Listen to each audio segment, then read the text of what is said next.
Hi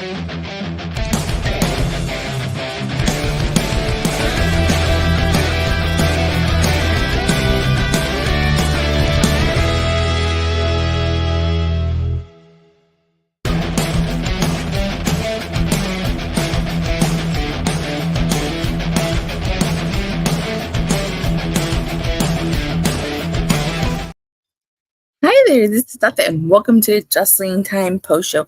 It is Wednesday, August 21st, 2024, and tonight I'll be talking about AEW Dynamite.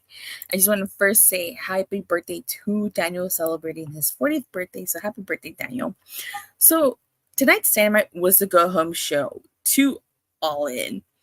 And let's talk about this Bryan Danielson and Swerve Strickland face-to-face, the final showdown. And so, like, Swerve Strickland is out there first, and Nigel McGuinness is moderating this. And, like, Swerve Strickland is just basically talking about, like, how he's the most dangerous man. Show didn't even feel like a go-home show.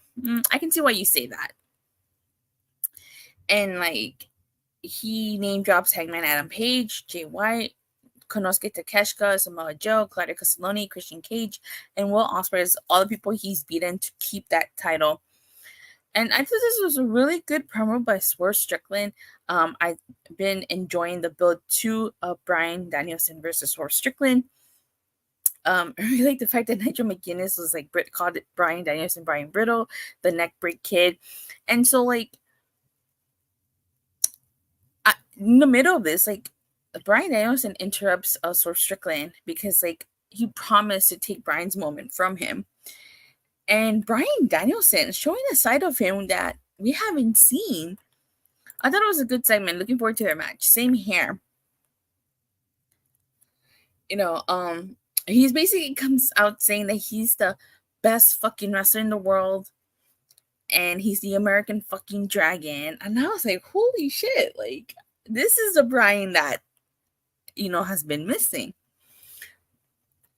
You like Swerve Strickland, but you don't think he's the right guy to be Bryan's final opponent. I don't think he's going to be Bryan's final opponent. It's a title versus career match.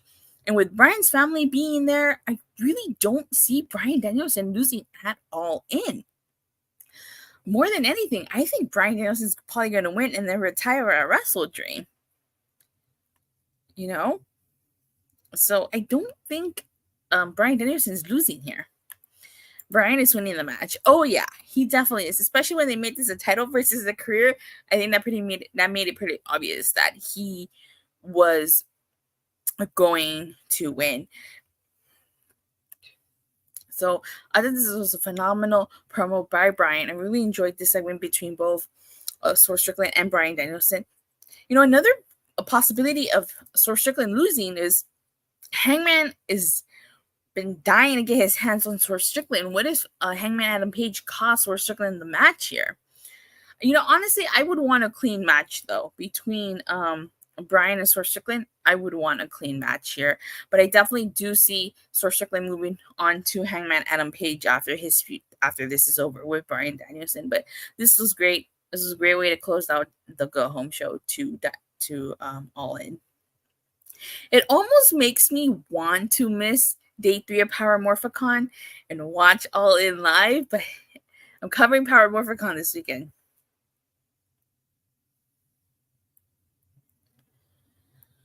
Okay, so tonight's Dynamite kicked off the TBS title match contract signing. It was a contract signing. You guys know weddings, celebrations, contract signings never end well, and this was no exception. Even though Mercedes Moné and Dr. Britt Baker, DMD, agreed to no physicality. Power Morphicon. In all fairness, Power Morphicon was announced before Allin. You're welcome, Daniel. Anytime. So Mercedes Moné has been mocking Britt by doing the whole, you know, finger thing that she does. She said CEO. And I honestly think that this has been Mercedes Moné's best promo since she came to AEW. And I really like the fact that Britt mentions how last year's All In, Mercedes was watching her while she was rehabbing her ankle. really thought this was an awful segment. I actually really enjoyed this segment. The crowd, I have to say, like, the crowd was really ripping into Mercedes Moné. They were chanting, "Shut the fuck up," and stuff. And another thing that I like about this segment is Mercedes Moné bringing up the fact that Britt Baker has a degree. She said, but she said it in a, like, I guess you could say condescending way, where she's like, she's got a degree for backup. As we all know, it's no secret, Dr. Britt Baker, DMD, went to school for 8 years and studied dentistry and she's a real life dentist. I also like how Britt Baker mentions how there was 4 of them, obviously referencing the 4 horsewomen of the WWE, and how she is only one-on-one. So I think this was a really great segment. I like how Britt also says that Mercedes Moné is more content about being the highest paid female professional wrestling instead of her own legacy. So I'm really looking. This was probably the best segment of all of their segments that they've had so far. And like I said, contract signings always end in some type of disaster. At the end of all of this, Britt Baker attacks Camille. She actually calls her a bitch. She hit her with the mic on the head, and of course, she held up the TBS title. So I don't think Britt Baker's winning here. I think it's going to have a dusty finish, but I don't think this is going to be a one-match feud. I definitely do see this feud going on for a while. Maybe it'll lead to the first women's blood and guts match. We get a Chris Jericho interview, and he's basically talking about Tommy Billington, the Dynamite Kid, and how he wants Hook to watch this. You know, I'm not a huge fan of Chris Jericho's learning tree. didn't like this.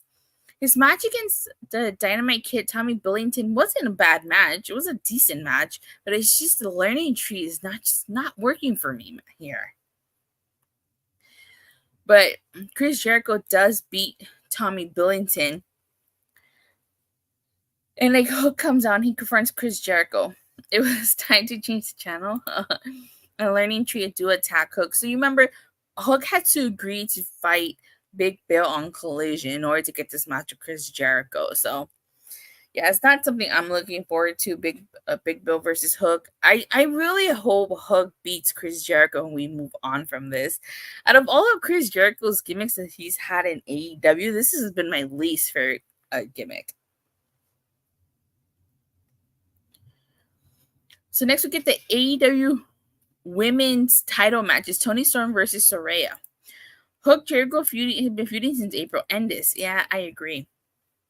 So I feel bad for Saraya because she has no path to All In, when last year she was in the women's match at All In and she won in her home country.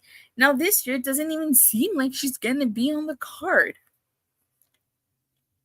Needless to say, sorry about that, guys. Needless to say, I did enjoy this match. I think it was pretty obvious Toni Storm was going to win. I don't think that they were going to give the title to Saraya and then do Saraya versus Mariah May. You would undermine the whole storyline that they've been telling with Mariah May and Toni Storm, which honestly has been one of my favorite storylines in AEW so far. So Toni Storm wins this with the Storm Zero, and after she kisses Saraya. Better luck next year. Oh, wait. Oh, yeah, because I think her contract expires this year, so I don't even think she's going to get a Wembley moment next year. Mariah May, at the end, Mariah May comes and attacks Toni Storm with the shoot, and then she mocks her by doing the whole thing she used to do on the mat. So I cannot wait. That is probably one of the few matches I'm looking forward to the most here. Toni Storm versus Mariah May.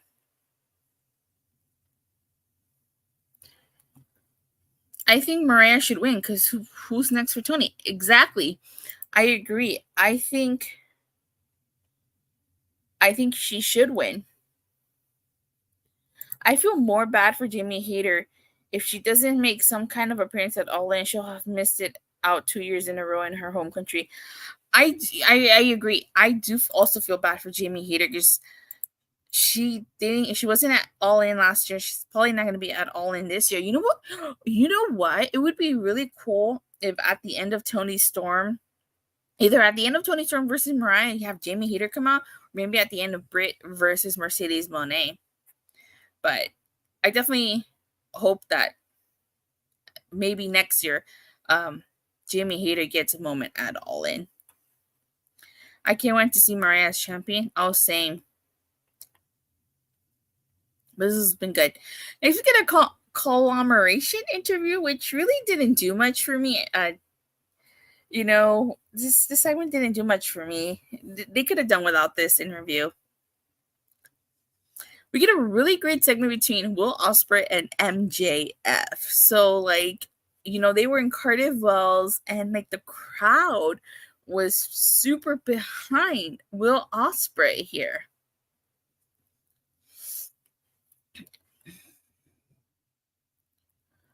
So, Will Ospreay was talking about some TV show. I didn't catch the TV show he was talking about, but he was talking about how his journey and how he wrestled in the bar last year. On Sunday, he's cleaning up the mess MJF made.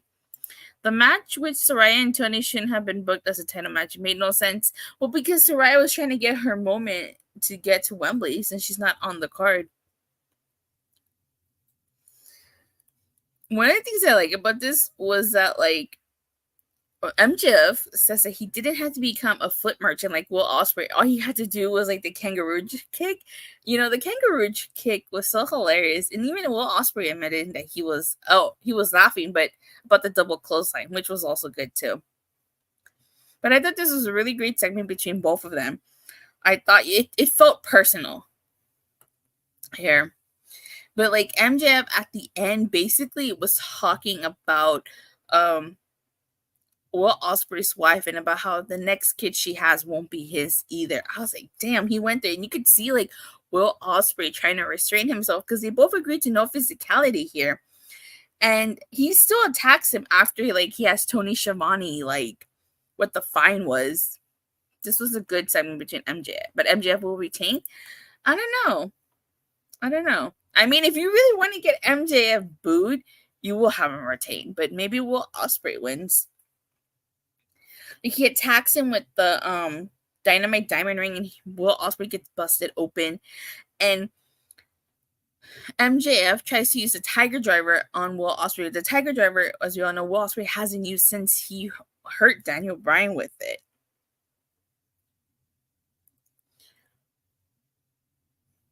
Let me see. MJF's promos have been putting you to sleep, really? We get Hangman Adam Page interview, and he's basically talking about how he's going to go through anybody to get his hands on Swerve Strickland, and he's going to be in a casino gauntlet match. And, Evil Uno comes out and says that he's going to be a part of the match. Hangman literally, after he cheap shots him with the chair, he, literally runs him over with his luggage. Because, he was leaving, he had his luggage on him. So he was, literally with his luggage. So, Unhinged Hangman is a great character. We get a Continental title match. It's Kazuchika Okada versus Claudio Castagnoli. This is another great match. I would not mind seeing a second match to this. I hope we do get a rematch out of this because this match had a time limit and it expired, so it was a draw. So Okada retained his Continental title here. But this was a great freaking match. Seriously, I hope we get another match down the road.